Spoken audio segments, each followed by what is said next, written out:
Hi guys, this is Spray on the way with another What If. Today will be What If Deku had Nen, Part 2. If you're noticing something, I'm trying something new. I'm going to try some gameplay behind my What Ifs. Now, if you guys are wondering how come you haven't done this before, well, two reasons. One, I just thought about doing this. And the second reason is I was having problems with my PlayStation trying to upload the video. If you guys have seen my first What If for Asta, you know that I attempted this before with recording and talking for gameplay, but you know that it didn't go well. I never thought about uploading the gameplay from my phone until then, but at the exact same time I was having problems uploading on my PlayStation. Since I realized since I can upload, I decided to stick with how I usually do What Ifs. Now I can put gameplay behind my What Ifs and also a last screen. We last left off, Deku got his arm broken by someone trying to free him from the sledge villain, breaking his arm and giving him Nen. After Deku got his arm shattered, he begins to black out from the sheer amount of pain. After that mysterious person defeated the sludge villain, they see that Deku is on his phone, and you see that he's blacked out. After the person realized they broke Deku's arm, they decided to heal his arm up.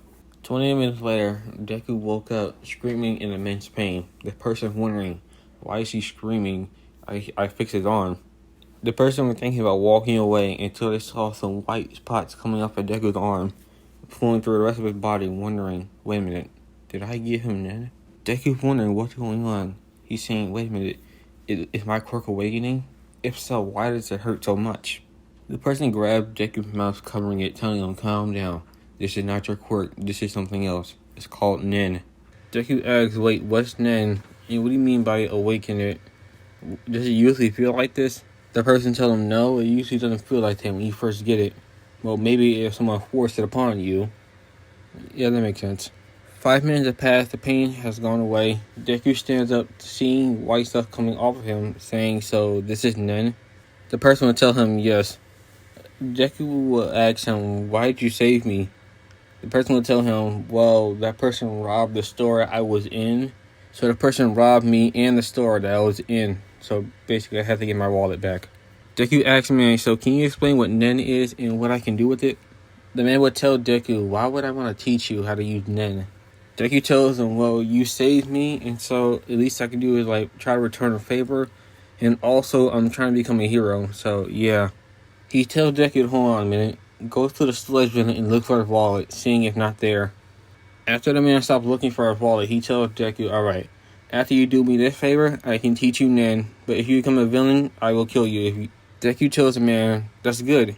But he looks at him confused, saying, wait, what is the favor? He looks at Deku, telling him, well, remember I told you that I was robbed at that store? Well, I can't find my wallet, so how about this? If you pay for the things that I need, which is my groceries, if you pay for them, I will teach you Nen. Deku tries to tell him, wait, what? But the man cuts him off, telling him also, if you put up a really good fight, I might teach you the advanced stuff early. I'll also show you what category you're in. If you're in the same category as me, I might show you into detail as to how this category works. If you're not, I'll at least try. Deku's contemplating, saying, should I or should I not? Saying, well, he did give me a chance to let me become a hero. And plus, I get to figure out how this power works. He looks at the man and tells him, you got a deal. He says, alright, we got a deal then. So here's my grocery list. I'm going to need you to pick this up for me and meet me at this certain location at this certain time. Deku tells him, okay. After he goes to the grocery store and gets the things that he needs, he hands them over to the man saying, alright, let's begin my training. The man says, I'm not going to train you yet. Deku's wondering, why not? He tells him, I have to teach you the basics of Nen first, then we can train. Even though Deku knows that he does need to learn the basics, he still asks the man, Deku asks the man, so what if I use my Nen without knowing the basics? He'll tell him, first, you'll die. Secondly, part of figuring out what your Nen type is and how you're going to use it is part of the basics. Deku says, wait a minute, figuring out what Nen type I am is part of the basics? He tells him, don't worry about it. Figuring it out is really easy. After 2 weeks of learning the basic of Nen, the man tells him, step over here, Zuko. The man would tell Zuko, okay, you see that bottle right there? Empty it into this cup. Zuko tells him, okay. After that, grab that leaf. Alright. After Zuko does that, he tells him to pour your Nen onto that cup. Just slowly. 15 seconds have passed. The man tells Deku to stop. Deku stops and tells him, so what was that for? The man tells him, this is how you're gonna figure out what nin type you are. Deku asks the man, wait, is the leaf supposed to move? The man would tell him, well, yes and no. That means that you're not an emitter, so we gotta test something else. Since the water did not overflow, you're not an enhancer. The man tells Deku to put your finger in a cup and taste it. Deku asks man, are you sure that's water? Because when I tasted it, it tastes like soda. The man tells Deku, so you're a transmuter then. Deku tells him, okay, so we know what type of category I'm in. Only have two questions. One, what is a transmuter? And two, how do I use it? The man tells him to change the quality of your aura. Deku asks him, what does that mean? The man goes into detail in explaining how the transmutation works. Deku asks him, so if I wanted my nin to be a quality of a blade, I can do that? The man tells him you could use your aura to mimic a certain substance in battle, depending on what it is. Deku thinks to himself, changing the quality. He tells the man, I have an idea. The man tells him, worry about that later after the spar. After the quick spar, the man tells Deku, you're pretty good with the basics, but you gotta figure out what you want your nin to mimic. Deku asks him, how many things can I make my aura match up to? Well, you can change it, but just not on the fly, so it'll take time. Deku tells him, okay, and about to leave, but the man tells him, wait, you still have to train on your other categories as well. Deku is confused. He asks man, what do you mean? Are you talking about nin? The man tells him, have you forgot the nin chart already? Deku tells him, no, I just thought I can only use transmuter abilities. The man shows him a chart telling him, since you're a transmuter, this is what the other categories you'll be tapping into. Deku asks man, it's possible for him to use two different categories at the exact same time? The man tells Deku, yes, it is possible to use two different categories at the exact same time. Deku asks me, so just to be clear, that means that I can use my transmuter abilities while trying to use a little bit of enhancement? The man tells him yes. 3 months have passed and the man has already taught Deku how to use his transmuter abilities, with Deku choosing the quality of his aura being lightning.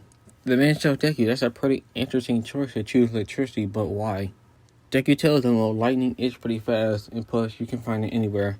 And plus, just in case, I can find some stun guns to use it on myself to recharge. The man tells him, is that your only choice? Deku will tell him, well, no, that's my fastest choice. The man would tell Deku, I think you're ready for the enhanced nin training. The man would ask Deku, so if you're going to a hero school, what school are you going to? Deku would tell the man, well, I'm trying to get into UA. The man tells Deku, good luck with that. The man tells Deku you should also train in your other two categories that you're close to switch it up from time to time. Deku tells him, I will.